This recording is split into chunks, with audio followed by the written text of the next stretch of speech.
Bakit niyo ako pinagtatawanan? At sinasabi ang, baliw! Hindi ako baliw! Ako, si Tasio. O Don Anastasio. Kilala ako bilang Pilosopo Tasio.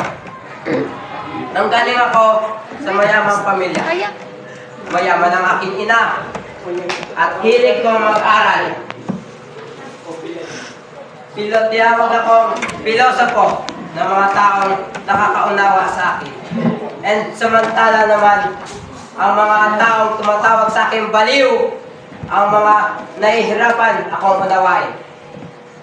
Sa kadahilanan, natakot ang aking ina na baka sa sobrang raming natututunan ko, baka malimot ko na ang Diyos. Kaya, pinapili ako ng aking ina kung magpare o tumigil sa pag-aaral. Ngunit, mahal ko ang aking pag-aaral at ang larangan ng filosofiya. Kaya, mas pinili ko na lang na tumigil sa pag-aaral kaysa sa magpare. Ako ay nag-asawa. Ngunit, nung kalipas ng 1 taon, namatay din ang aking asawa.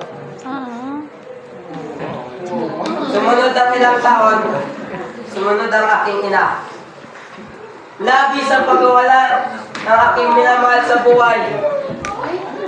Kaya, inilaan ko na lang ang aking oras o buhay sa pag-aaral.